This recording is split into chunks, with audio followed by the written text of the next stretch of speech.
Divorce. पत्नी ने न जाने क्या किया था, पति ने उसे एक के बाद एक कई थप्पड़ जड़ दिए। हमेशा हर सिचुएशन को शांति से हैंडल करने वाली पत्नी भी इस बार अशांत हो उठी।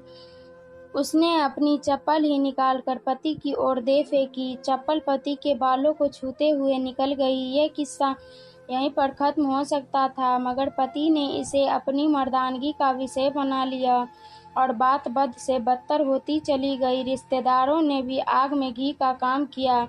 किसी ने कहा, जो औरत अपने पति को चप्पल से मार सकती है वो ना ही तो वफादार हो सकती है और ना ही पतिव्रता। ऐसी औरत परिवार ही नहीं पूरे समाज के लिए कलंक की तरह है। बीवी के पक्ष वाले कहाँ पीछे रहने वाले थे। किसी ने कहा, 21वीं सदी में भी जो स्त्री के साथ मारपीट करते हैं उन्हें तो जेल भेज देना चाहिए। तो कोई कहता, जरूर उसको कोई और पसंद आ गई होगी, इसलिए अब पत्नी के साथ मारपीट करने लगा है। बात कोर्ट तक पहुंच गई। दोनों पक्षों ने एक दूसरे के खिलाफ केस फाइल कर दिया। पति ने चरित्रहीन होने का तो पत्नी ने दहेज और शारीरिक उत्पीड़न का आरोप लगाया। 2 वर्षों से अधिक समय के लिए केस चला था। इन 2 वर्षों के दौरान दोनों पति पत्नी अलग अलग रहे थे। इन 2 वर्षों के दौरान दोनों पक्षों के समर्थकों की संख्या कम हो गई थी। पहले जहां दोनों पक्षों में समर्थकों का समूह होता था, अब गिने चुने लोग ही रह गए थे। पति और पत्नी दोनों ही आर्थिक स्थिति भी इस समय के दौरान नीचे गिर चुकी थी, जिन्हें वो अपना शुभचिंतक समझ रहे थे। पैसों की बात आते ही उन्होंने भी अपना पलड़ा झाड़ लिया था। अगर कोई देने को राजी भी होता तो मोटे ब्याज की शर्त पर। आखिरकार वही हुआ। सब चाहते थे डाइवोर्स। हर कोई खुश था, दोनों पक्षों के रिश्तेदार, उसके माता पिता और दोनों के वकील। लेकिन 5 साल की सुखद शादी और एक सुंदर बेटी होने के बाद मिले इस डाइवोर्स से पत्नी मुक्त थी और पति शांत। शायद यह एक इत्तेफाक ही था।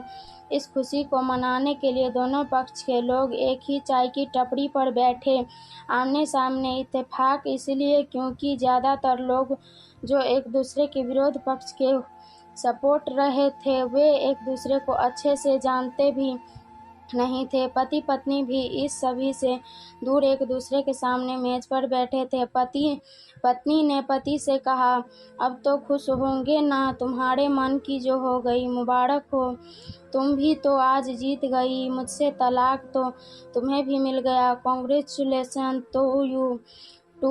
पति ने कहा, तलाक को तुम भी जीत का प्रतीक समझते हो? पत्नी ने पूछा। पति चुप रहा। थोड़ी देर की शांति के बाद पत्नी ने कहा, मुझे तुम्हें 5 लाख रुपए भी अभी और हर महीने 8,000 देने का आदेश है।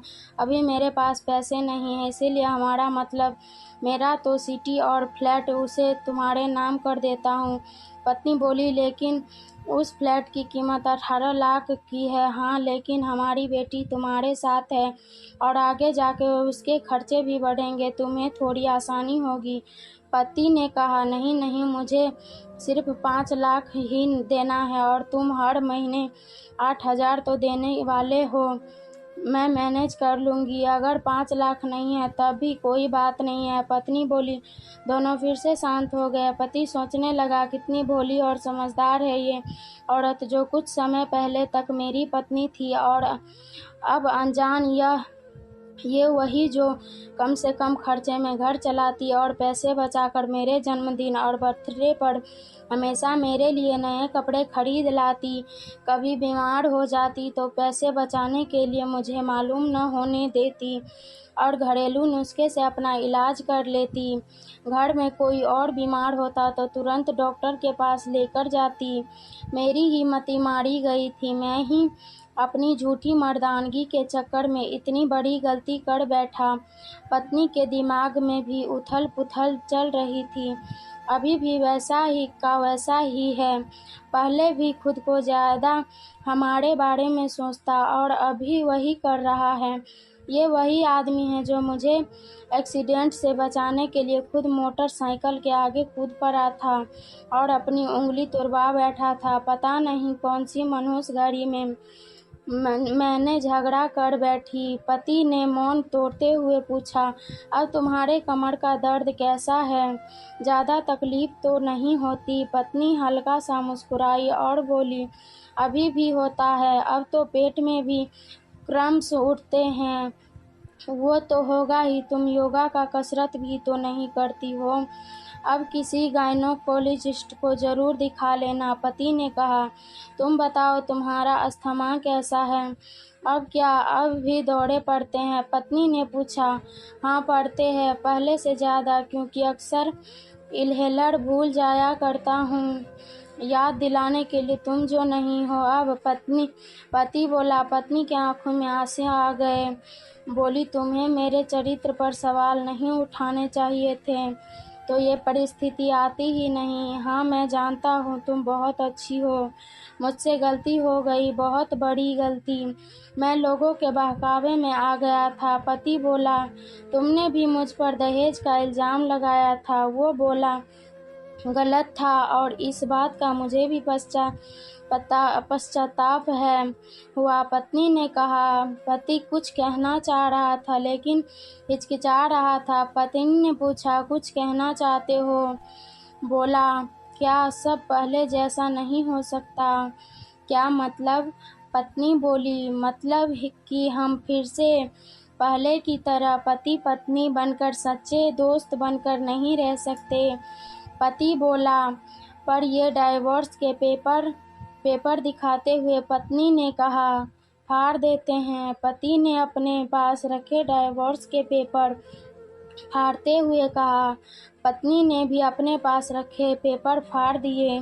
सभी हैरान थे। वकील, रिश्तेदार, माँ बाप, पति पत्नी दोनों के एक दूसरे के हाथ में हाथ पकड़े अपने घर की तरफ चले गए। दोस्तों, ये कहानी उस हर पति पत्नी के लिए बड़ी सीख है जो छोटी बातों पर लड़ते हैं और इन झगड़ों को बड़ा बना के अलग होने का डिसीजन लेते हैं। प्यार और झगड़ा तो एक सिक्के के दो पहलुओं की तरह है, दोनों को स्वीकार करना होगा, तभी ये पवित्र रिश्ता उसकी मंजिल तक पहुंच पाएगा। दोस्तों, अगर आपको यह पति पत्नी की कहानी अच्छी लगी तो वीडियो को लाइक, चैनल को सब्सक्राइब जरूर करें। वीडियो को लास्ट तक देखने के लिए आप लोगों का धन्यवाद।